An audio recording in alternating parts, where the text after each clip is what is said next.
All right, my beautiful people. Thanks so much for tuning in to the Wealthy, Healthy, Happy Success Show. I forgot success again. We're on day number 3, man. We're going through the 15 laws of invaluable growth. We're now on day number 10. I'm your host, ERGJ, Certified Financial Educator. And we are on the law of the rubber band. And this is all about talking about stretching yourself outside of your comfort zone so you can actually see the growth that you want to see in your life. When you stay in your comfort zone, you stay in a place of familiarity. And in order for you really to start to maximize some of the potential that's inside of you, you're going to have to stretch yourself. And so hopefully all this week, you've been stretching yourself to new dimensions that you haven't seen before. And you're starting to see that you got gifts and talents and abilities that are inside of you that have just been lying dormant, quite possibly because we've been living in the comfort zone or the life that we've created for ourselves. So hopefully this week you've gone out and done something different, stretched yourself a little bit further, tried something new, joined a new room, something to stretch yourself. And for many of you that tune into this show, you might be out doing your own thing and trying new things all the time. And this is just probably just a reminder of the capacity. If you think about where you are right now in life and you think about the capacity for which you could actually be living, as we say, if you're not where you want to be in life, that should be motivation enough. That should be motivation enough for you to get up every morning. That should be motivation enough for you to keep on going after that's which it is that you want in life. Motivation enough for you to join this show. If you're not where you want to be in life, that should be motivation enough. We got Pat here with us, our co-host. How are you, sir? Phenomenal. Absolutely phenomenal, man. So hopefully you guys are doing well, and you are. This show is all about daring you to grow. And that's why we get together each and every morning to start our days off right. And for some, it may be a different time zone. It doesn't matter. We're here at this particular time each and every day to connect with like-minded people that will challenge us to be our best self. And so hopefully that's what you're getting from this as well. So, hey, Laura, how are you? Thanks so much for joining. Veda's in the building. How are you? Thanks so much for joining. Daniel Roberts, haven't met you before, but thank you so much for being here today. And hopefully you're stretching, but growth doesn't come from staying in your comfort zone. You can't improve and avoid change at the same time. You can't improve and avoid change at the same time. So he talked about 2 points here in which he would use to actually embrace change and kick himself out of his comfort zone. Embrace change and kick himself out of his comfort zone. First, he said that he had to stop looking over his shoulder. You can't focus on your past and also change the present at the same time. And so your history, as we said yesterday, your history is not your destiny. So are you going to focus on being better today? Not worried about yesterday and really looking towards the future. But you know that you got to do something today. You got to be better today in order for your future to be better. Are you willing to be better today? Pat? Well, and the other important thing to kind of look at is if you're looking at your past always, it'd be like driving a car by looking at the rearview mirror and not paying attention to what's in front of you. You're not going to end up where you want to be. Absolutely. You know, I don't think anybody is driving in the rearview mirror, even when you're going backwards. You're pretty much looking back, too. So, I mean, you're going to hit what you aim at. And if you aim at nothing, you're going to hit it. Absolutely. And so the second point that John made here is that he would work to develop his reach muscle.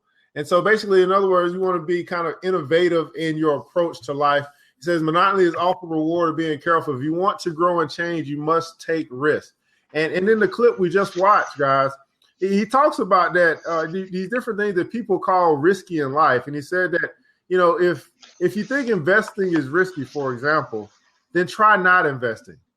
And so once Jim Rohn realized that everything is a risk, he started to embrace risk because he knows on the other side of risk, there comes reward.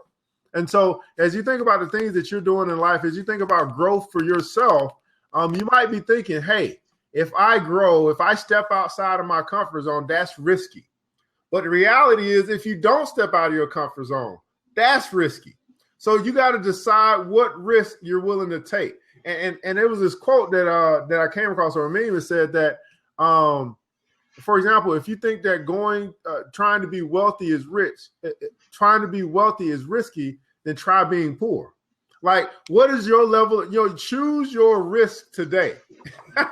You got to choose your risk today, because the reality is, no matter which choice that you make for your life, it's all risky. And so, which level of risk, which risk are you willing to choose today, Pat? Well, getting on a plane's a risk because, sometimes planes fall out of the sky. Getting in a car is a risk because there's thousands of car accidents every day. Leaving your home is a risk. You're probably safer in your home. Or are you? Because if you stay there and don't progress, what would you become? So, like you said, everything in life is a risk. Owning a boat is a risk. Letting it sit in the water and not being used, it deteriorates faster than using it. It will rot out faster than it'll wear out. Besides, that's what boats are made for, to go use them. So if you're just letting what you have sit and rot, it's going to wear out, it's going to corrode and die faster than you could ever wear it out. And that's an interesting point that you make, Pat, because as I think about life is all about motion. Those things that just sit and don't move end up dying faster than the things that actually move. So if we take that same principle and we think about our dreams, our goals, and desires, how many of us are just placing our dreams or pacing our goals in some space or some spot in our mind, and we're not actually having them move? They're not active. When I think about like for example, some of the groups on Facebook that I'm a part of, some of them are just dead. There's no motion. There's nothing going on. There's no interaction. There's no social environment there. And I'm like, this is a dead group. But then I see other groups that there's back and forth. There's some communication. There's discussions. I'm like, okay, this is an alive group. This is a group that's active. So what I want to ask you guys today is your dream dead or alive? Is your dream dead or alive? Too many people have dead dreams only because they refuse to put their dreams into motion. Is your dream dead or alive? Pat? Yeah, and you can have the seed, but if you don't plant the seed, it doesn't grow into anything. So the fact that you have the seed, that you have this dream that you're going to do someday, but you're holding that seed and you refuse to plant it, it's not going to grow. The seed needs an action on your part. And the action on your part is to plant it and to water it and to maintain it. But if you're just holding it and keeping it in the glass jar somewhere, why? It doesn't do any. There's no point of having the goal and the dream unless you're going to plant it, unless you're going to make it happen. Why are you frustrating yourself? Go out and do it. Are you afraid of failing? Go out and fail. You'll learn so much from doing failure. It's amazing. It is amazing how much you learn as you're going through the process towards your success, and you become better for it. You become more proficient. You become more effective, all from the little mistakes that you make along the way. Only because you just didn't know, but you knew. You learned by doing. Not everyone does it. I don't know anyone who doesn't learn by doing. There's other ways to learn, but it's something about actually doing that you learn so much more because you're actually applying and learning at the same time. You might be reading something and applying it right then and there because you got to get something done. You might be doing a how-to video or something. You're doing it right then and there because you need to do this right now. And it's something about the application of what it is that you're studying or learning that takes it from being just book knowledge to actually street or common knowledge for yourself. And now you become proficient in that particular area. And George Eliot, he says this, he says, never too late to be what you might have been. It's never too late to be what you might have been. So if you're sitting on the fence as it relates to your dreams, your goals, your desires, our challenge to you today is get off the fence and grow. because quite honestly, you're doing the world no justice by not pursuing your very own dream, by not going after the goal that's going to have you in a state of success or in a state of happiness because you're going after that which it is that you want. Is your dream dead or alive? And the way that you can keep it alive is by stretching yourself each and every day. Stretch yourself outside of your comfort zone, because the only thing that's comfortable is what you have created up until this point. But here's the wonderful news that you are a creator, and you can actually create a very new life if you just decide to. Step number 5 that John talked about, he said that stretching sets you apart from others. He says that stretching sets you apart from others. I'm not going to read that part. He said, improving yourself is the best way to help your team. Successful people set themselves apart because they initiate the improvement others need. When you get better, those around you benefit. Excellence has the potential to spread in the same way that mediocrity does. Let me repeat that again. Excellence has the potential to spread in the same way that mediocrity does. The positives or the negatives of a group always begin with one. When you get better, so will others. So as you think about really stretching yourself, I mean, and you will find this, guys, when you decide to do something different, you're going to have a portion of the group that actually is vibing with what you're doing, and they start supporting you because you become the leader in that initiative. And we have to decide whether we're going to be on the positive side of doing something different or on the negative side. So in other words, here's what the negative people do. They see something wrong and they complain about it. And they moan and they whine. They talk about the job. They talk about the boss. They talk about the government. They're initiating nothing for change but complaining. But the positive people, they initiate change. Here is what we're going to do about this problem. We're searching for solutions, and we're actually going to go about finding a resolve so that we don't have to talk about it no more. And so you got to ask yourself, which side of that coin are you on? Are you the person that complains, or are you the person that changes? And it's the people that change, that decide to do that, that set themselves apart from the crowd. Pat. Well, and we have to remember, we are all leaders of somebody. Somebody's watching, looking up to you. You are a leader. And the definition of leadership is influence. Somehow every day you are influencing others. And the question is, are you influencing others, which is your own environment, in such a way that you're going to plant the seed for better? Or are you influencing your own environment to your own harm? You know, stop stepping on your own foot. Stop stepping on your own foot. So, guys, we are all leaders of somebody. We're leaders that are waking up this morning and coming together. We're leaders that is hopefully leading in our field as well. And so it's all about growth, man. How have you guys really grown this week? Have you found yourselves in situations that have caused you to really get uncomfortable, stretch yourself, learn something new, and become a better person? Become a better leader, become a better business person, just become better. And as each and every day when you take on those challenges, because they come, it's a matter of we're going to take them on or not. When we take on those challenges, we find ourselves stretching to be our best self. And so in point number 6 that John Maxwell made, he talked about stretching can become a lifestyle. That's what we're talking about, embracing change, embracing the uncomfortable moments, embracing those points of pain that would actually cause us to grow. He said it become a lifestyle. And at the end of the day, when we talk about we dare you to grow, as John said, he says that he refused to give up growing. So even as he's gotten older, he's always looking for ways to grow. And Pat, you said yesterday, a tree, it doesn't decide, it doesn't make a decision. It just grows until it can't anymore. These things in nature, they just do it until. They don't stop. They just keep doing it until. Keep growing, and keep growing.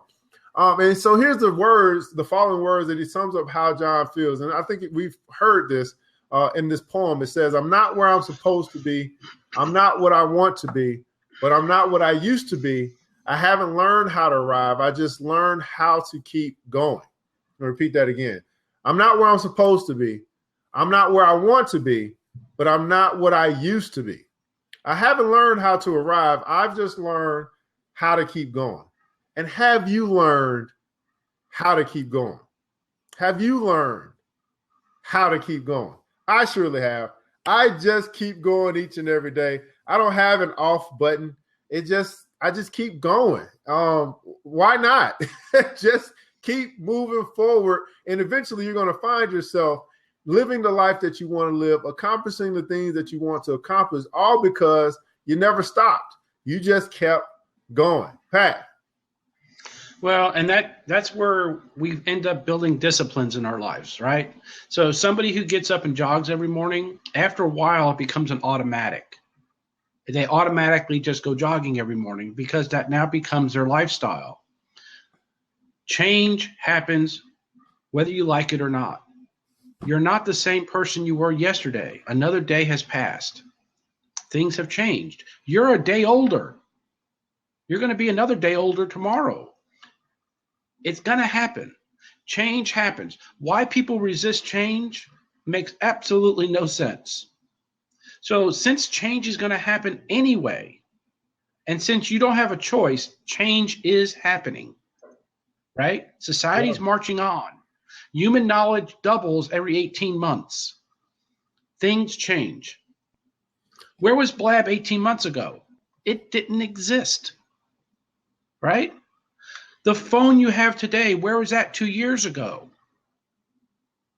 Well, you may still have a 2-year-old phone, but the phones they have available today weren't available 2 years ago. Change happens constantly. Fighting change is silly. So if it's going to happen, are you using it to your advantage? Are you steering through it? Are you letting it just become something else I got to do now? It's not something else you got to do. It's something else you get to do.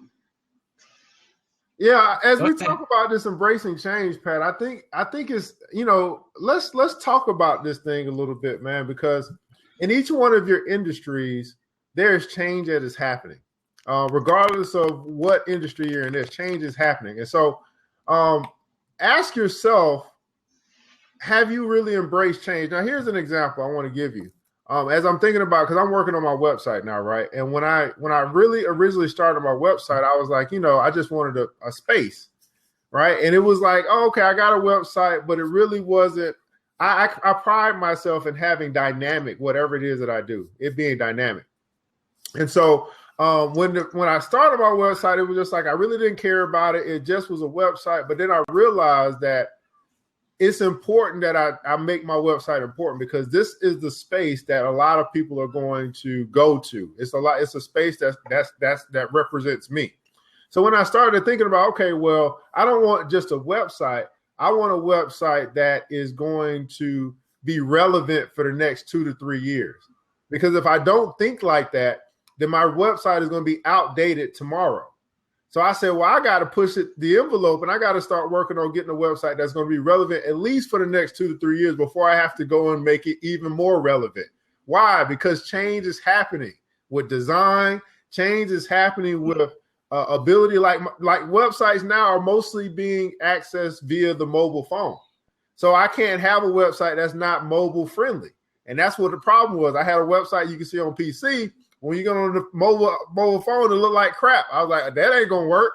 So I had to change. I had to adjust. I didn't shrink away from it. I just said, hey, this is what's going on. And this is where I need to be in order for this property that I have that represents my brand is relevant. For not only now, but I got to think 3 years from now, 5 years from now, where is the industry going? Even though that's not my industry. But I have to accept the fact that technology is steadily evolving, and I can't just be behind just because I don't want to change. Because even if I don't want to change, it's changing. So what am I going to do? Hey, Nelson, how are you, sir? I'm great. Good morning. Good morning. Thanks for joining. No problem. Always a pleasure to be with you guys in the morning. Talking about change. Look what happened to the former co-CEOs of RIM. BlackBerry. They were not paying attention when Steve Jobs unveiled the iPhone in 2007.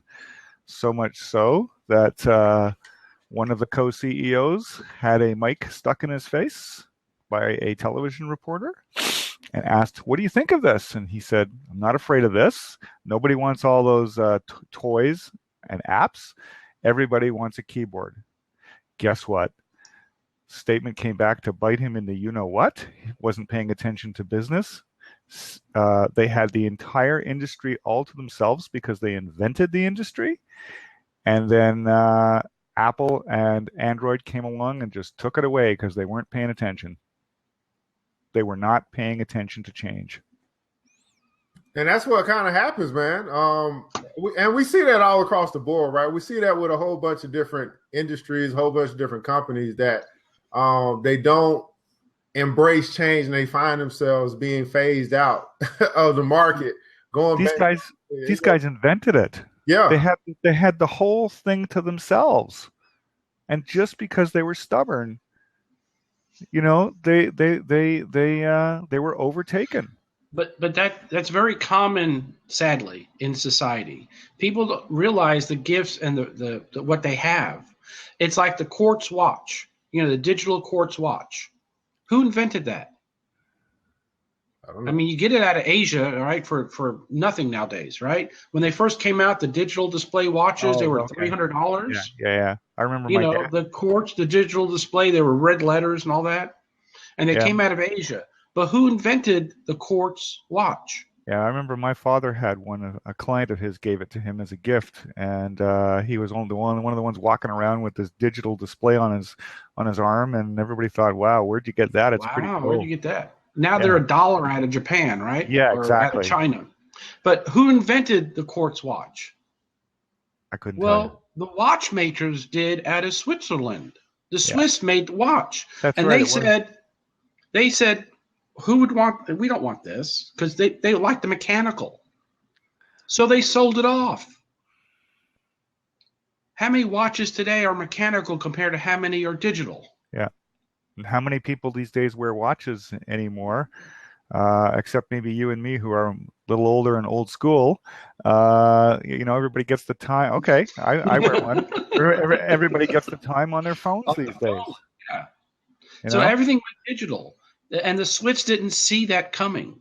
They thought everyone would want a physical mechanical watch. And, the industry changed. They invented the next craze of the watch, didn't know what they had, and gave it away. So when you talk about change, I'm just looking for something here. I can't seem to find it. For years and years and years, I loved having a book day timer to schedule all my appointments. This year, when January 1 rolled around, I decided not to get one. I decided to go totally electronic. Decided to use Google calendars to put everything in there, and because it'll show up on my smartphone, and it's really, really been amazing. So I did that change. I was actually telling somebody about it the other day on the phone who said, "Oh, I got to take a look at my timer." I said, you carry around a paper timer? Yeah, I've got one at the office. I said, why don't you just go digital? Oh, it doesn't work for me. I don't even use a smartphone. I use a flip phone. What can I say? Hey. Some people don't adopt a change fast enough. No. Yeah. I still have a regular planner, so I actually like to write it down. Yeah. Well, I did too, Evan, but I decided to make a change. Yeah, absolutely. We actually dispatched a service company totally on Google Calendar. And that way, all the different techs, no matter where they are, can pick up their phone and see what the next call is. And when they're on their phone and they pick up that appointment, they can actually push the address and it shows the map and they can go right there. It's real interesting you say that, because I was at my dentist's office 2 weeks ago, and for years and years and years, I've told them, don't call me and don't remind me. I'm not a little kid. You're not my mother. You don't need to remind me. I'm an adult. So they've got strict orders from me not to call me, and they adhere to it. But what they do, and I see them doing it when I'm leaving, is they're constantly calling people to remind them of their appointments. I said, why don't you guys just get a Gmail address? That'll give you access to Google Calendar. And why can't you just start collecting people's emails and send them Google Calendar invites, and then you wouldn't have to pick up the phone and dial them every single day.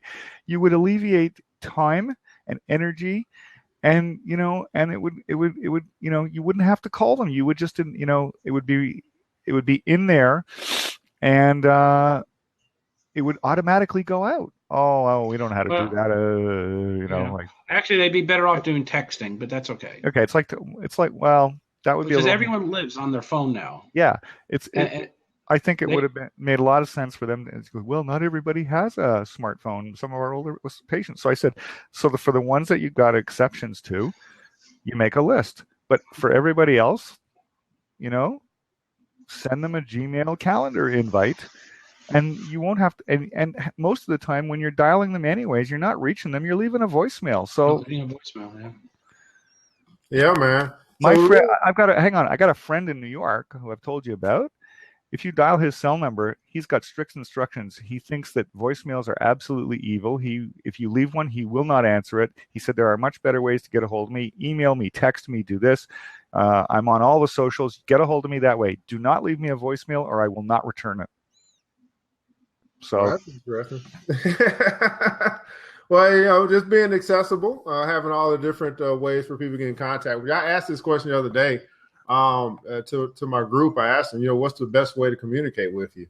And for some, it's interesting how everyone, their best way of communication is different. And so I think it's important to understand. I'm curious, what were some of the answers, Evan?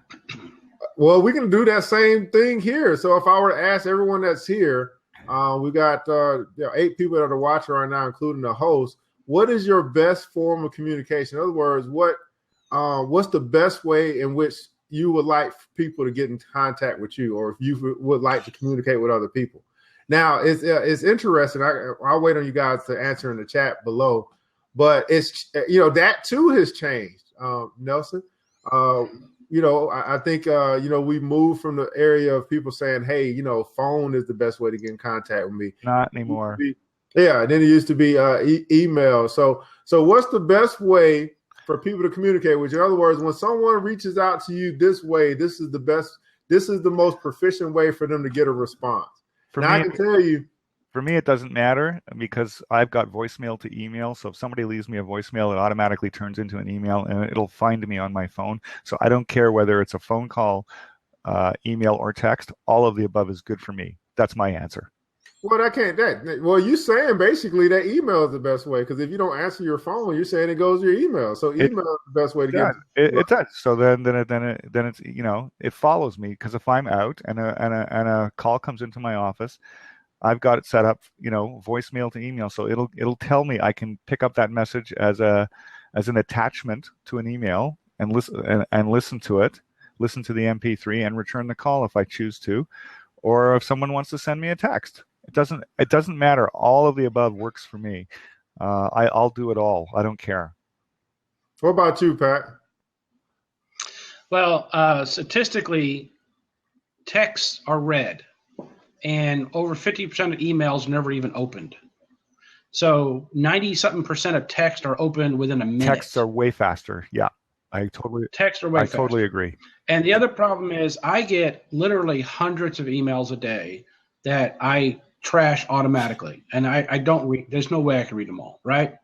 So statistically, I'm going to say text is the best thing to do. In my specific case, the best way to get a message to me is to give it to my wife, because I ignore so much of the other stuff. I don't ignore her, okay? If you give it to my wife and she decides that I need to know it, I'll know it. What about you, Evan? The best way to get in contact with me right now is Facebook chat. You could call me, but I might not pick up. You could text me and I might not respond, but for some reason I'll respond if you hit me on Facebook. I don't know what happened, but that is the best way to get in contact with me at this point. If you really want my response, you go hit me up on Facebook. So social media has become very, very important to me, and I respond. I guess because I do a lot of business on Facebook, so that becomes high priority for me. But I get back to everything else. So we have. But you read the text, huh? but you read the text even if you don't respond to it. Yeah, but if I'm not, that's what I'm saying. I'm talking about communication. Communication means that you're going to respond. So if I'm not responding to text, then to me, it's not my best form of communication. I don't let them Facebook. Go ahead. Yeah, but the majority of communication is actually designed as one way. Like if a dentist is telling you have an appointment next Tuesday, you don't need to respond. You just need the information. Well, my response would be putting that thing down in my calendar. There you go. Well, hopefully. Google Calendars, like I said. Yeah, it calls me to do something. So Veda said phone and text for her. Anthony said call, text, email, and Facebook for him. I don't know. We got any other answers? What's the best form of for you at this point in time of your life? You can always find me Monday through Friday here between 6 and 7 Central. Yeah. Between 6 and 6:30. And so I'm gonna add Blab. Blab is another way. So the reason why we're bringing this up, guys, because we're talking about change and stretching. And so if you think about the people in life who have decided not to embrace these new forms of technology, have decided not to embrace the way in which the world is going, you got to wonder, man, how are they actually staying connected in a connected world now? So that's the reason why I came up, because I was wondering, because sometimes we'll expect other people to communicate the same way that we communicate. Like, okay, it's best for me to communicate this way. So if you're not going to communicate my way, then we're not going to have a conversation. But we're not really taking into account, well, what's the best way for them to communicate? So if somebody was to send me an email, it's not my best form of communication. It'll be very difficult for you to get a response from me on email. But if you know that, then you know you're not going to send me an email. It just makes sense if you know that. So people literally have to text me and be like, hey, I just sent you an email in order for me to respond to the email. That's it, because email is not what's up for me. It may be what's up for you, but it's not what's up for me. So we need to know how other people communicate, especially if we're in business, so we can make sure that we reach them the way in which they want to be reached. Go ahead, Nelson. I was just going to say, remember when fax machines came out? Yeah. Even, you know what? Even printers, man. I don't even print stuff anymore. You want to know something about fax machines? Is doctors still use them? They will not. Know. I'll be like, they won't send you an email. We can't do that. I said, get in the 21st century. This is, it's ridiculous. I gotta fax something. I'm not. Come on, man. Like, really? Like my apartment said the same thing. Oh, they need to fax over your renter's insurance. I got my renter's insurance right here. Look, what are you talking about? It's crazy. Well, now wait a second. I want to go back here for a second. What were you saying about printers? I don't use my printer. I have one, but I never use. I don't print anything. Like it's almost pointless for me to have a printer now. I don't know why. I don't have any use to print anything out. I don't know. Is anybody else like really not using printers either? Like much at all? Like your home printer? I just don't use it. I don't know. It got dust on it. I do when I want to see stuff. Yeah, I print stuff out and put it into a file. I create file folders for clients, and I put stuff into the folders. So I do. So you don't store your stuff electronically? I do both. Okay. But that works for me. Yeah, I know. I'm just asking. I'm just saying. I really don't use my printer much. I just wonder why. I got it thinking that I was going to use it a lot, but now, like you say, I scan stuff, I save it somewhere, I store it somewhere, and I can send it out digitally. So I don't really have a need to print the stuff out anymore. I don't know. How about you, Pat? Well, if it's something I'm going to read, I prefer to print it on paper and read on paper. There's something about actually holding the book. There's something about actually having the paper. I do store a lot digitally, just to have access to it later. But I don't like reading on the electronic media. I like reading on paper. However, a lot of stuff I'm getting nowadays are actually video, because a lot of the training and courses now are actually becoming video courses, because as we've all learned, people don't read anymore. And that's part of the reason I think Blab's done so well, because it's live video. People will watch a video. They won't pick up a book. Well, no, they'll pick up a book and use it as a doorstop. I was telling somebody about Blab yesterday. They couldn't believe the concept. Yeah. Yeah, Yep. they were amazed by it. Oh, really? You can do that? Wow. Yeah, it's 2016, guys. We got a lot of stuff going on. Books are awesome, man. Yeah, books are awesome, but the problem is how many people don't read books. It's I'm amazed that all this knowledge we have in this world today, and no one reads the book. I go back to that. I think I told you guys about this before. I go back to that Star Trek original series episode called Court Martial. Yeah. Samuel T. Cogley. Books. The law is in the books, Kirk. The books. Oh, we got some Trekkies. Yeah. We got some Trekkies here. So here's the deal, guys, man. We're going through the 15 Laws of Invaluable Growth, which happens to be a book. It's the 15 Laws of Invaluable Growth, and we're on law number 10, which is, what is this law? The law of something. The law of the rubber band. Only basically we're talking about you stretching yourself outside of your comfort zone. And so just to recap the 6 points that John Maxwell was making, he said, number one, that few people want to stretch. Number two, that settling for the status quo ultimately leads to dissatisfaction. Number three, stretching always starts from the inside out. You must stretch from the inside in order to see the outside growth. Number four, that stretching always requires change. In other words, we're embracing change. We're embracing evolution. We're embracing adapting to the new world. Point number five, he said, when stretching sets you apart from others, you will stand out if you decide to stretch. And I think that's one of the reasons why people don't do it. And then number six, that stretching can become a lifestyle. And so we'll pick up on number 7 tomorrow, and we'll also have our recap. And then also tomorrow is our Fan Friday. So what we want to know from you is, how have you stretched this week? How have you grown this week? How have you stepped outside of your comfort zone? And how is this week's message of going through the law of the rubber band, how has it impacted your life? And so tomorrow is going to be all about you. It's not a me show, it's a we show. So we're here Monday through Friday, 7 a.m. Eastern Standard Time. It's all about coming together with like-minded people who are going to dare you to grow. Nelson, you got any last words for the peeps? Go out and be awesome today and make a difference. Go out and be awesome today, make a difference. Pat, any last words for the peeps? As you stretch a rubber band, you hit resistance. Push through the resistance. Oh, yes. Push through the resistance, guys.